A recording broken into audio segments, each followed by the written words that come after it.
మాట్లాడగానే దెబ్బ కొడుతున్నారు. ఎక్కడ దెబ్బ కొడుతున్నారు అని అంటే మన ఇగో మీద దెబ్బ కొడుతున్నారు. కేసీఆర్ బ్యాచ్ అనే ఒక ముద్ర వేసి కొందరిని మాట్లాడకుండా ఉంచటం,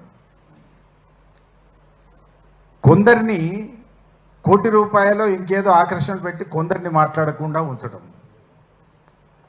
కొందరిని నామినేటెడ్ పోస్టులు ఇచ్చే లిస్టులో పెట్టి వాళ్ళని ఆపడం, ఇట్లా రకరకాల సెక్షన్స్ అందరినీ కూడా ఆపుకుంటూ లేదా దెబ్బ కొట్టుకుంటూ క్రమక్రమంగా మళ్ళీ తిరిగి ఒక ఇందాక మిత్రులు చెప్పినట్టుగా శ్రీశైల రెడ్డి కూడా చెప్పాడు, మళ్ళీ తిరిగి కనకదుర్గ గారు కూడా చెప్పారు, ఈ ఆంధ్రప్రదేశ్ అనే దాన్ని పునరుద్ధరించేటటువంటి ఒక ప్రయత్నం మాత్రం జరుగుతున్నది అనేటువంటిది మనం అర్థం చేసుకోవాలి. బేసికల్గా అది దీని వెనక తప్పనిసరిగా ఐడియాలజీ ఉంది, అట్లాగే కాన్స్పిరసీ కూడా ఉన్నది. సీతారామరావు గారు చెప్పినట్టు ఎఫర్ట్స్ కూడా ఉన్నాయి. దానికి సాక్ష్యం ఇంకొకటి నాకేమనిపించిందంటే, తెలంగాణ జాగీర్ కాదని రాసిన వ్యాసంలో రాధాకృష్ణ కొత్త పలుకులో ఇప్పుడిప్పుడే తెలంగాణ ఆంధ్ర అనే భావన మర్చిపోయి అందరూ ఆనందంగా ఉన్న వేళ అని రాశాడు ఒక వాక్యం. అంటే తెలంగాణ ఆంధ్ర అనే భావన మర్చిపోతే ఆనందంగా ఉంటారు. ఎవరుంటారు అంటే రాధాకృష్ణ ఉంటాడు, ఎవరుంటారు అంటే చంద్రబాబు ఉంటాడు, ఎవరుంటారు అంటే చంద్రబాబు డబ్బులు పంపిస్తే గెలిచినటువంటి రేవంత్ రెడ్డి ఉంటాడు. ఈ దీని వెనకాల ఇవన్నీ ఈక్వేషన్స్ ఉన్నాయి అనేటువంటి విషయాన్ని మనం తప్పనిసరిగా అర్థం చేసుకోవాలి.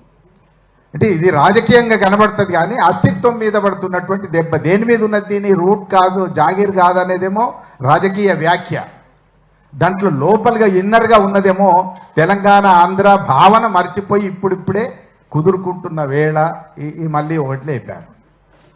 గుర్తుపెట్టుకోవాలి, రాధాకృష్ణ కానీ లేదా సమైక్యవాదులు కానీ లేదా ఆంధ్రప్రదేశ్ వాదులు కానీ ఎవరైనా కూడా గుర్తుపెట్టుకోవాలి ఏమంటే, తెలంగాణ ఆంధ్ర భావన అనేది ఎప్పుడు కూడా సమసిపోయేటటువంటి అవకాశం లేదు. దానికి ఒక పెద్ద చరిత్ర ఉన్నది.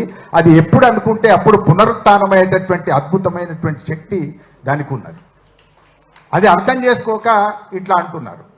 ఏదో రెండో ఒకసారి మనం మాట్లాడుతూ ఉంటున్నాము, ఇప్పుడిప్పుడైనా గవర్నమెంట్ ఇప్పుడే వచ్చింది అని అనుకుంటే లోగోలోంచి కాకతీయ తోరణం మాయమవుతుంది. అట్లనే చూస్తుంటాం, పోనీలే ఇప్పుడే ఎందుకు మాట్లాడాలి అని అనుకుంటే తెలంగాణ తల్లి చేతుల్లోంచి బతుకమ్మ మాయమవుతుంటుంది. అట్లనే చూస్తూ ఉంటే మొత్తం భారతదేశ పటంలోంచి తెలంగాణ మాయమవుతుంటుంది. ఇది ఇది ఇది ఇది సడన్గా జరిగిందని ఏదో ఇప్పటికిప్పుడు అనుకోకుండా అయిందని అనడానికి లేదు. యాదృచ్ఛికంగా జరిగిన అంశం కాదు, ఇది చాలా జాగ్రత్తగా క్రమానుగతంగా జరుగుతున్నటువంటి అంశాలు. ఈ క్రమానుగతంగా జరుగుతున్నటువంటి అంశాలలో సినిమా విషయానికి వస్తే జయసుధ ఇంటర్వ్యూ చూశాను నేను. ఈ అవార్డులు ప్రకటించిన తర్వాత జయసుధ అంటుంది, జయసుధ చైర్మన్గా ఉంది, అదేంటి జ్యూరీ చైర్మన్గా ఉంది. ఆమె ఏమన్నది అనంటే, కళకు ప్రాంతం ఏమిటండి, ప్రాంతం ఉంటుందా అన్నది. కళకు ప్రాంతం ఏమిటండి, ప్రాంతం ఉంటుందా, తెలంగాణ ఆంధ్ర ఉంటుందా అని అంటే, ఈ రాధాకృష్ణ రాసిన దానికి జయసుధ మాట్లాడిన దానికి పొంతన అంటే దగ్గర సామీప్యం ఉన్నట్టే కదా. అంటే కళకు ప్రాంతం ఉండదు, మరి ఏముంటుంది?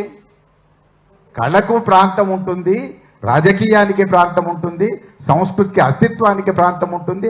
అసలు ప్రాంతీయ చైతన్యంతోనే కదా తెలంగాణ రాష్ట్రం సాధించుకున్నది. దాని మీద దెబ్బ కొట్టేటటువంటి ఒక ప్రయత్నం ఇప్పుడు జరుగుతుంది. అది రకరకాల రూపాల్లో ఉన్నది. అందుకని శ్రీనివాసుని ముందు మాట్లాడమన్నది అందుకే. కళకు ప్రాంతీయత ఉంటుందా, ప్రాంతం ఉంటుందా అని అంటే, ప్రాంతం లేకపోతే ఆ జీవితం ఉండదు, ఆ జీవితం లేకపోతే ఆ అస్తిత్వం ఉండదు, ఆ అస్తిత్వం లేకపోతే ఈ పోరాటం కూడా ఉండదు. కాబట్టి ఖచ్చితంగా మనం అర్థం చేసుకోవాల్సింది ఏంటిది అని అంటే, ఇవన్నీ గుదిగుచ్చి మనం ఒకసారి పరిశీలించి చూస్తే ఇవన్నీ ఒక ఉద్దేశపూర్వకంగా ఒక దీర్ఘకాలికమైనటువంటి వ్యూహంలో భాగంగా జరుగుతున్నాయనేటువంటిది నాకు అర్థమైంది.